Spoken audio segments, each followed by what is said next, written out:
Every time you want to succeed in life or do something that you love, you're faced with fear in your mind, which is stopping you from succeeding, which is stopping you from taking that step forward. This is how we are built. From childhood, we have been told time and again to be careful. It's impossible. You can't do this or you can't be so fearless, creating a strong mindset of fear within us whenever we need to do something big or something really important in our life. But when you harness this fear, you can use it to your advantage and it can help you get through challenges and succeed. In his book, The Fear Bubble, Ant Middleton explains how you can harness your fear and how you can deal with your fear so that it becomes your friend and not the enemy that it is projected to be. So how do you harness your fear? Most of the situations in our life where we need to be scared are somewhere in the future. But we keep living in the fear way before that event actually happens. When we manage to postpone our fear to the day of the actual scary event, that can help us face the situation better. So for example, I have to write an exam on the 30th of August 2024. What I need to be doing now is preparing for the exam rather than fretting about it until the day of my exam. If I keep doing this, it will not only affect my quality of life, but it will also affect my preparation, making me perform poorly in the exam. So, how do I tackle this? Looking at scary situations as bubbles or fear bubbles and only assigning the bubble to the actual day and facing that fear bubble only on the specific time and date is how we can stop messing up our life and preparation for that exam. The only time you need to be scared is when you're actually writing that exam, when you're actually answering each one of those questions, and all the fear at all other times is just pointless.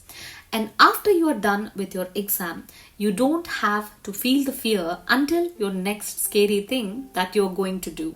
When you learn to feel fear only when it is extremely necessary and in the actual situation itself, you harness your fear. You regulate your fear, making it manageable.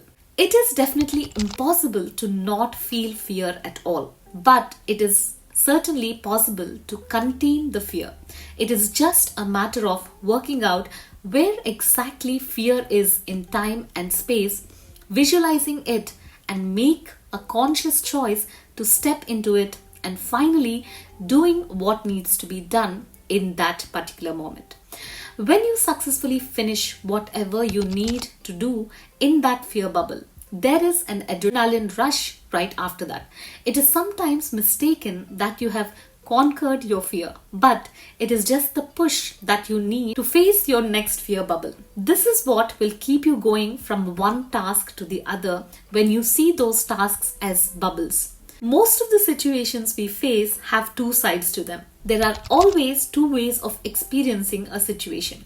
Some of us look at things with a positive outlook, seeing everything as an opportunity, as a challenge, and go for every possible chance we get to experience life, to learn things, and to grow with all these experiences. And even when we fail or fall down, we just learn and keep moving ahead. The rest of us are negative thinkers, looking at the world as full of dangers. Everyone and everything around them doesn't want them to win, and they spiral into this victim mindset. But this mindset is not even their fault. That is what they have been told every time they face difficulties, or that is how their brains have perceived the situations in which they were.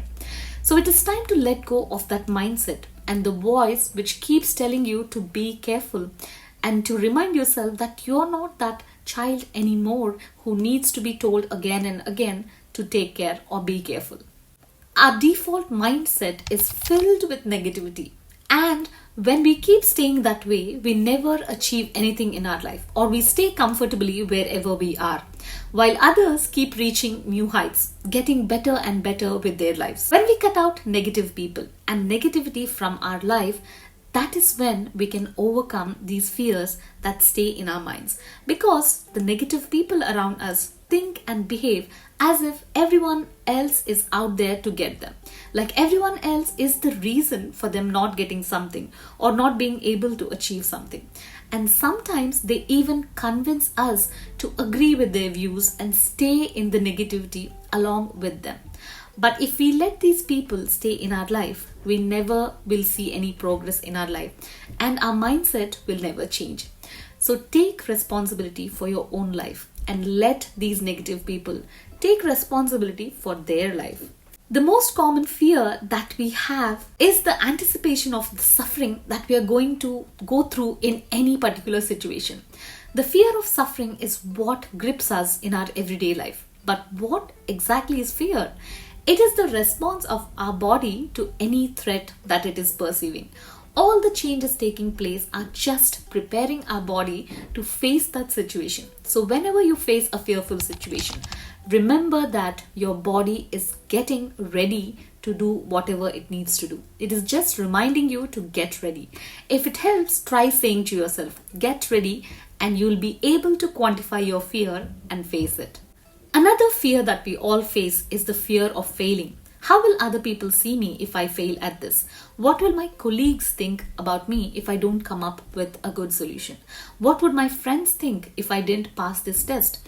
The fear of failing can work in two ways. It can either give us the motivation to go forward and look for the ways to succeed, or it can become our biggest hurdle, making us stay where we are. How we get over this fear of failure is by accepting our flaws, being vulnerable in front of those people that we fear failing in front of.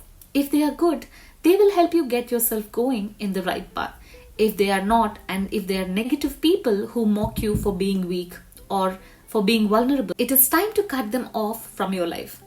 Whatever the situation, whether you fail or win in any situation, it is not really a failure at all, because you have learned something which you can use in the future to do something better, because you are a work in progress, and that is the only sign that you're still alive. Whatever the situation, we determine our reality. When you have a positive outlook, you create a positive environment. You can see the best in every situation that you face. But when you give your negativity the bigger place, it takes control over the situation and makes the whole situation a negative one. Whatever the situation, when we try to look at it with a positive mindset, we will surely get through. Our mindset will determine the result and outcome of every situation. When we think about success, we think about wealth, we think about fame, and we think about becoming something that will make us successful. But the ultimate success and the ultimate mission is you. If you're growing, learning, and progressing in the right direction, that is all that matters. Make yourself a priority. Constantly work on yourself and get stronger and better with every experience that you have. That is the ultimate goal that we are aiming for. When you make yourself a priority, you harness your fear and you make it manageable. Finally, we think that the opposite of fear is courage, but the opposite of fear is actually growth. When we stay in our fears, we stay where we are. We don't look at opportunities or challenges. We just sit there waiting forever. But when we harness our fear and let our fear help us open new doors and accept growth, you will become the person you never knew you were capable of becoming. So I hope in this video you understood how you can harness your fear and use it to your advantage and make it your friend. So I'll see you in this video right here. Until then, you take care.